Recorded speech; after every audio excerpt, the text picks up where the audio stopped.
ময়মনসিংহ জেলার সীমান্তবর্তী উপজেলা হালুয়াঘাট প্রকৃতির অপরূপ সৌন্দর্যে ভরপুর এই জনপদের নতুন আকর্ষণ এখন জামবিল মিনি কক্সবাজার উপজেলার বিলডুরা গ্রামে অবস্থিত এই স্থানটি এখন দর্শনার্থীদের কাছে এক অনন্য ভ্রমণ গন্তব্যে পরিণত হয়েছে।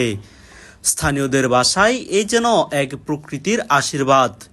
নীলচে জলের বিস্তার, কাশবনের দোলা আর শীতল বাতাস সব মিলিয়ে গড়ে উঠেছে এক জীবন্ত ছবির মতো পরিবেশ। সপ্তাহের ছুটির দিনে এখানে ভিড় জমে হাজারো মানুষের। কেউ আসে বন্ধুদের সঙ্গে আনন্দ কাটাতে, কেউ আসে প্রকৃতির কোলে শান্তির কিছু মুহূর্ত খুঁজে নিতে। হালুয়াঘাটের বিলডুরা গ্রামের স্থানীয় যুবকদের উদ্যোগে এলাকাটিতে গড়ে উঠেছে ছোট ছোট দোকান। এছাড়াও রয়েছে বিশ্রামের স্থান এবং নৌকা ভ্রমণের ব্যবস্থা। পর্যটন সম্ভাবনাময় এই স্থানে এখন নানা উন্নয়ন কাজের দাবি উঠেছে।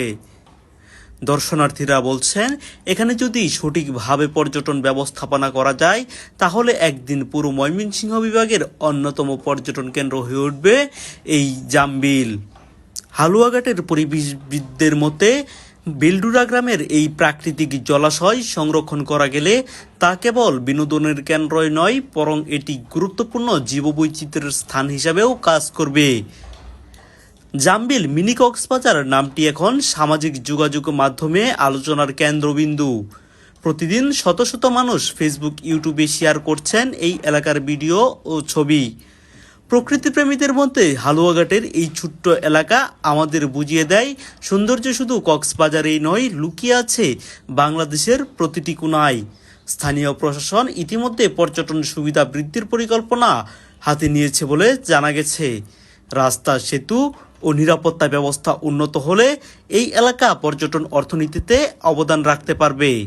বিকেলের সূর্য যখন ধীরে ধীরে অস্ত যায়, নদীর জলে প্রতিফলিত হয় লালচে আলো, তখন জামবিল মিনি কক্সবাজার যেন রূপ নেয় এক স্বপ্নের জগতে।